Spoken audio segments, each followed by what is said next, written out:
Hey guys, this is Miss Went, and this is a pre-reading video for the first section of chapter 12.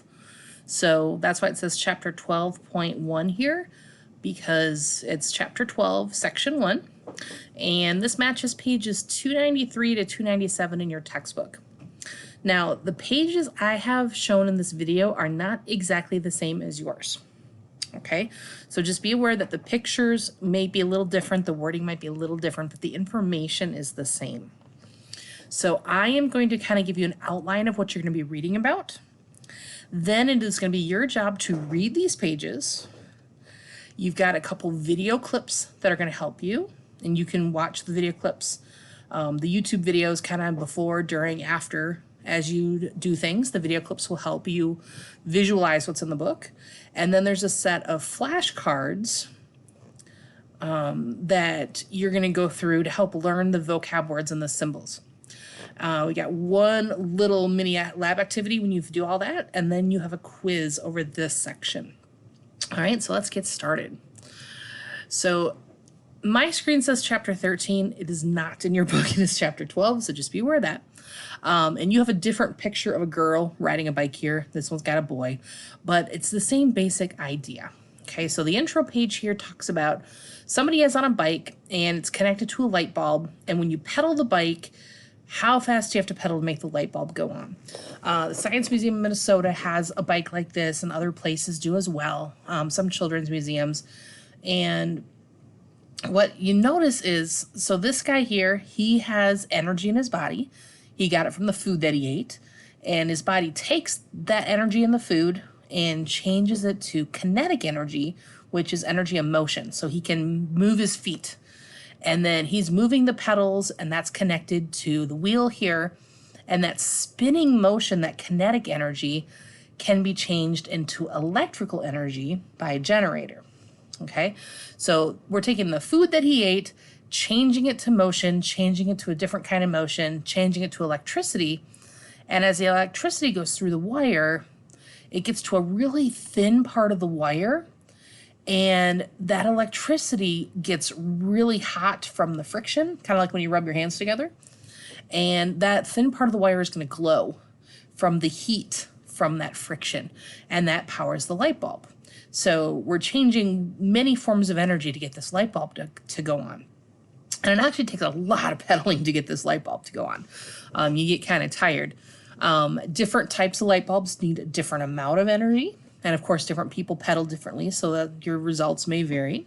Okay, but that's kind of what this intro page is talking about, is how we can change different things, different forms of energy into electrical energy. And that's what this chapter is going to be all about. Okay, so the first thing we're going to look at in this chapter is electric circuits. And there's kind of a little vocab box up here. You're going to see all these words in your text. They're also in your flashcards as well. And what we want to be able to do when you're done reading with this is explain how electrical energy is supplied to devices in a circuit.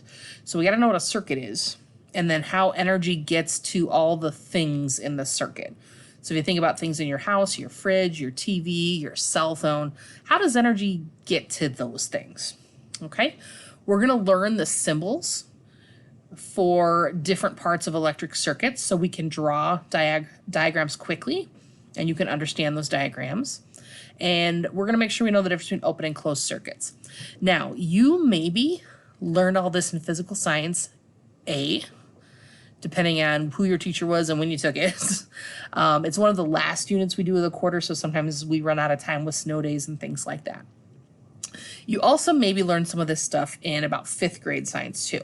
So most of you have seen this stuff before, but it's probably been a while. So we're just going to kind of pretend that nobody's ever seen this before, just to make sure everybody kind of starts off right on the same page. Okay, so over here it says electricity. What is electricity?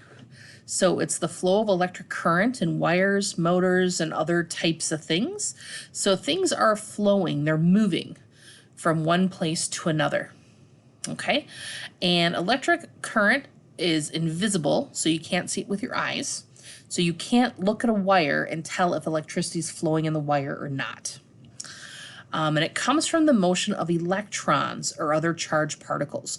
So electrons you learned about in physical science, those are the negative, tiny, tiny particles on the outside of an atom that can move around. And when we move them from one atom to the next atom to the next atom to the next atom in a wire, and they flow down the wire, that is an electric current. And that movement is moving energy, kinetic energy, that can power different devices that are hooked up to it. Okay, when we think about electric current, we can think of it like as a current of water, like a river flowing. Okay, so electric current is similar to a current of water, but you can't see it because it's going to be inside wires, and electrons are way too tiny for us to see with our eyes. Okay, and this electric current can do work, so we can use it to move things, to change things, make things louder and brighter than we had before. Okay, and then we got to remember that electricity can be powerful and dangerous. Okay, so just the electricity, the raw electricity by itself can hurt you, can send your heart into a heart attack, have your heart stop beating. And it also runs devices that can be very dangerous as well. Okay, so we got to be careful and have some safety issues with that. All right, the next page talks about electricity traveling in circuits, and a circuit is a pathway which electricity can travel. Okay, and it's a complete path. So it's like a track at the football field. There isn't really a start and a stop. It just kind of keeps going around and around and around and around and around. Okay. So here is a toaster you might have in your kitchen. And then here's a diagram of electricity going through the toaster. So electricity comes in the plug, and there's wire that it goes in, and it goes back and forth, and creates a lot of heat to turn your toast into toast. There's going to be a switch somewhere, an on-off switch. So because your toaster doesn't run all the time, it's only on when you're making toast. And then there's a path for that electricity to then leave. After it's done its job, it goes back out the wires. And all the plugs that you plug into the wall of your house has at least 2 prongs, one for things going in, one going out. A lot of devices, especially electronics, are going to have a 3rd prong as well. We'll learn more about that later. Okay, but electricity goes in one side, comes out the other side. All right, and there's a picture here. It kind of talks about it's like water in your pipes. There's one set of pipes that brings water into your house. You use the water, and then there's a different set of pipes that takes the dirty water back out of your house. Same kind of deal. You have to have a way for it to get in and a way for it to get out. And if anything is blocked, you have a problem. All right, so this page kind of talks about different types of circuits. So read and look at the pictures there. The next page talks about the symbols we use for different parts of a circuit. And these symbols are all in your flashcards, so that's going to help you learn these as well. And you're going to see all these different devices and the symbols in your activity today. Okay, so we do want to learn these different symbols. One that you maybe aren't familiar with is something called a resistor. A resistor is anything that uses some of the energy or makes the energy not go through very well. Okay, and you have a lot of resistors in your electronics, like your cell phone. When your cell phone's plugged into the wall, you don't want it to get too much electricity so it overheats and catches on fire. So resistors are used to make sure that only a certain amount of energy can get in, and it'll block or use up anything that's too much energy. And resistors come in lots of different sizes and types for lots of different types of electronic equipment. Okay, and then we have light bulbs and wires and batteries and different things as well. Okay. There are 2 types of circuits that you're going to be messing around with, open and closed. Simple picture here, open circuits have a complete path all the way around. There's no break, no pause. Sorry, that was wrong. Back it up. An open circuit does have an opening. So right now this light bulb is not turned on. The electricity is going from the battery to the switch, and it's getting stuck right here. The black part of the switch is actually made of plastic. Electricity can't travel through. it can't get from this little metal piece to the metal piece that's up here.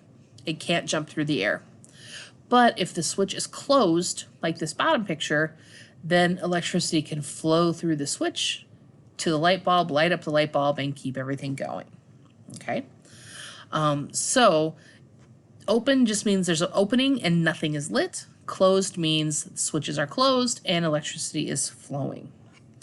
Okay, so that pretty much covers everything in this section. Okay, so your job now is, if we head back to Schoology. All right, so here's Schoology. So your Schoology page won't look exactly like this because I'm still editing stuff, but you should have done your intro form here. There's two videos here that you're going to want to watch to kind of see some animations of how these circuits work and the symbols. This link here has got the flashcards on Quizlet, so you can go through and learn the symbols. Then you have this assignment here, this FET, and there's a separate video for that. And when you've gotten through all this, there's a quiz to try on this information. So this quiz is over what I just showed you in the textbook, but you definitely want to practice the vocab, watch the videos, and do this assignment before you tackle the quiz. Have a great day, guys.